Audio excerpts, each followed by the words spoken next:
kekerasan seksual, maraknya kasus kekerasan seksual, dan pelecehan seksual di kampus.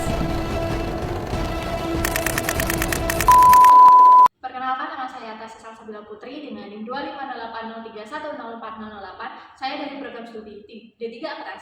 Nama saya Aureli Janusnia dengan NIM 250903101047 dari Fakultas Ilmu Sosial dan Ilmu Politik, program studi D3 Perpajakan. Nama saya Ayu Sofi Pratiwi dengan NIM 250903101027 dari Fakultas Ilmu Sosial dan Ilmu Politik, program studi D3 Perpajakan. Nama saya Nabila Segiri Prata Susilawati dengan NIM 25090311041 dari program studi D3 Perpajakan, Fakultas Ilmu Sosial dan Ilmu Politik. Perkenalkan, nama saya Funesha Natasha Ramadhani dengan NIM 25090311043 dari Fakultas Ilmu Sosial dan Ilmu Politik, program studi Perpajakan. Perkenalkan, nama saya Rizka Marfonita, NIM 25090311029 dari program studi Usaha Perjalanan Wisata, Fakultas Ilmu Sosial dan Ilmu Politik. Seperti yang kita ketahui, hak adalah suatu yang harus diterima oleh seseorang setelah kita melaksanakan kewajiban. Nah, hak dan kewajiban tidak bisa terpisahkan, harus seimbang. Di mana ketika kita sudah menyelesaikan kewajiban kita, maka kita berhak untuk menerima hak apa yang telah kita lakukan. Dan ada hak seseorang yang direnggut oleh orang lain, salah satunya melalui tindakan catcalling. Seperti yang kita ketahui, tindakan catcalling merupakan suatu pelecehan seksual secara verbal yang dimana pelaku menggoda korban dengan melakukan panggilan khusus. Nah, dalam penelitian Stella Rosa pada tahun 2018 menyatakan jika tindakan catcalling ini biasanya diwajarkan dalam masyarakat atau bisa disebut sebagai budaya patriarki, karena hal tersebut orang-orang tersebut menganggap bahwa tindakan catcalling bukan merupakan sebuah pelecehan tapi sebuah pujian. Dari tindakan catcalling, korban akan merasakan dampak psikologis seperti yang dijelaskan dalam penelitian Abi Zahra tahun 2023 yang menyatakan jika korban catcalling akan merasakan tekanan secara psikologis yang dimana korban akan merasakan rasa takut, malu, khawatir berlebihan, dan tidak percaya diri. Terdapat 4 faktor yang melatar belakangi tindakan catcalling ini. Yang pertama adalah budaya patriarki. Seperti yang kita ketahui, budaya patriarki merupakan salah satu penyebab utama terjadinya tindakan catcalling di tempat umum. Dalam penelitian yang dilakukan oleh Abi Zahra pada tahun 2023 menyatakan jika seseorang yang menganut budaya patriarki mewajarkan tindakan catcalling yang terjadi pada para korban. Faktor yang kedua adalah menganggap catcalling sebagai candaan atau sebuah pujian. Dalam penelitian yang dilakukan oleh Anita Puspita dan William Nugraha pada tahun 2023 menyatakan bahwa sebagian masyarakat masih menganggap tindakan catcalling sebagai sebuah candaan atau pujian terhadap perempuan tanpa menyadari jika hal tersebut merupakan bentuk salah satu pelecehan verbal.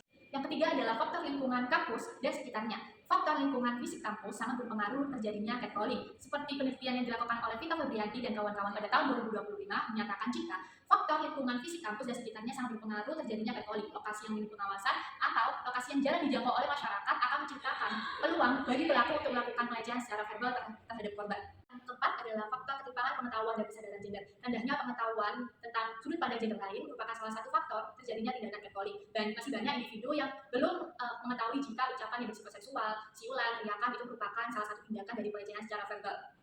Sasaran dan target. Proyek edukasi catcalling ini menargetkan mahasiswa Universitas Jember Kampus Vokasi karena mereka berada pada tahap pemikiran kritis dan dinilai representatif untuk mengelola atau menerima informasi mengenai fenomena catcalling ini.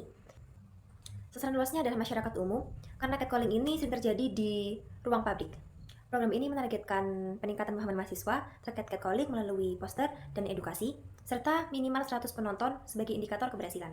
Kami menggunakan 2 metode. Yang pertama, menyebarkan secara langsung kepada mahasiswa kampus vokasi Universitas Jember, dan yang kedua, menyebarkan melalui media digital.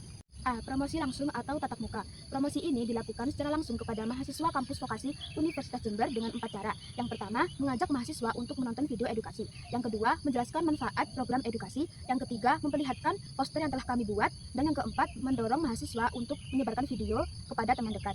Promosi melalui media digital. Selain promosi secara langsung, kelompok kami memanfaatkan platform digital seperti WhatsApp, Instagram, dan grup mahasiswa untuk membagikan luaran yang telah kami buat. Capaian target mengenai program edukasi, mengenai dampak catcalling, yang pertama-tama ada video edukasi. Video edukasi tersebut sudah mencapai target, bahkan lebih dari 100 viewers. Hal ini menunjukkan bahwa capaian target kami mengenai video edukasi sudah berhasil disebarluaskan di dalam masyarakat maupun mahasiswa. Poster yang kami sebarkan di media sosial seperti grup WhatsApp, Instagram, dan grup internal mahasiswa Universitas Jember juga menerima tanggapan dengan baik. Dari respon penonton, banyak yang mengatakan bahwa videonya sangat mudah dipahami, penjelasannya singkat, dan visualnya membantu mereka untuk mengerti dampak catcalling. Kebanyakan mahasiswa mengatakan juga bahwa video ini membuka wawasan mereka terhadap dampak psikologis dan ketidaknyamanan yang dirasakan oleh korban. Secara keseluruhan, umpan baliknya positif dan konten kami dapat diterima baik oleh audiens. Kegiatan upaya meningkatkan kesadaran mahasiswa Universitas Jember Kampus Vokasi terhadap dampak catcalling. Kegiatan ini kami nyatakan berhasil karena telah mencapai target yaitu 100 penonton. Hal ini menunjukkan bahwa pesan yang disampaikan mampu menjangkau audiens yang dituju. Secara keseluruhan, kegiatan ini berhasil meningkatkan kesadaran dan kontribusi positif dalam menciptakan lingkungan kampus yang lebih aman. Dari proses pengerjaan proyek pendidikan kewarganegaraan, terdapat hambatan dan manfaat yang saya rasakan. Yang pertama, hambatan yang saya rasakan adalah saya kesulitan dalam mengatur waktu karena beberapa hari ini terdapat mata kuliah lain yang sama mengerjakan penelitian. Yang kedua adalah sulit menentukan hari apa waktu untuk kita kerja kelompok karena setiap anggota berasal dari jurusan yang berbeda. Sedangkan manfaat yang saya rasakan yang pertama, dari proses pengerjaan proyek pendidikan kewarganegaraan ini menambah relasi bagi saya. Yang kedua adalah membantu saya dalam manajemen waktu. Hambatan yang saya alami saat mengerjakan proyek ini ada 3. Yang pertama yaitu menentukan konsep ide poster yang menarik, yang kedua yaitu menentukan target luaran dan prediksi viewers, yang ketiga yaitu mempromosikan video agar viewers naik. Manfaat yang saya alami saat mengerjakan proyek ini yang pertama yaitu mempelajari cara membuat media edukasi yang menarik, yang kedua menambah skill editing dan skill design, yang ketiga yaitu memahami cara menentukan target audiens dan publikasi konten. Hambatan yang saya alami selama pengerjaan proyek ini ada 2. Yang pertama, kesulitan mengatur jadwal antar anggota kelompok. Yang kedua, banyak tugas kelompok dari mata kuliah lain sehingga waktu pengerjaan proyek ini menjadi terbatas. Saat yang saya alami selama pengerjaan proyek ini ada 3. Yang pertama, melatih kemampuan manajemen waktu karena harus membagi antara tugas pendidikan kewarganegaraan dengan tugas mata kuliah lainnya. Kedua, meningkatkan kerjasama dan kontribusi antar anggota agar proyek ini tetap selesai meskipun jadwal padat. Ketiga, proyek ini membangun kedisiplinan karena tugas yang diberikan memiliki batas waktu dan bentuknya yang berbeda-beda, sehingga menuntut pengelolaan waktu yang baik. Untuk hambatan yang pertama, kesulitan dengan proses wawancara, yang kedua ketidakresponan narasumber, yang ketiga kekurangan memori dalam proses editing. Untuk manfaatnya, yang pertama mengetahui informasi terkait catcalling dari berbagai narasumber, yang kedua menambah wawasan terkait catcalling, yang ketiga melatih soft skill dalam proses editing. Adapun hambatan dan manfaat yang dirasakan selama mengerjakan proyek ini. Untuk hambatan sendiri yang pertama yaitu padatnya jadwal kuliah saya mengharuskan saya pintar-pintar mengatur waktu untuk mengerjakan tugas akademik dan juga tugas proyek ini. Dan yang kedua yaitu karena pemilihan topik yang ada pada tim kami itu merupakan topik sensitif, maka kami harus benar-benar menggunakan kata dan visual yang tidak menyinggung pihak manapun. Dan yang ketiga yaitu kurangnya koordinasi antara tim karena perbedaan jadwal kuliah kami satu dengan yang lain sehingga kami sedikit kesusahan untuk mengatur pertemuan untuk mengerjakan proyek ini. Dan manfaatnya untuk yang pertama yaitu kita bisa lebih peka terhadap isu catcalling dan lebih peka terhadap masalah sosial di sekitar.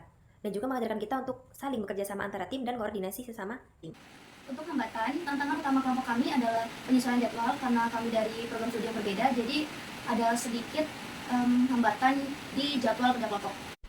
Manfaatnya adalah kerjasama tim menjadi lebih kompak, pembagian tugas yang jelas, dan komunikasi kami menjadi lebih mudah.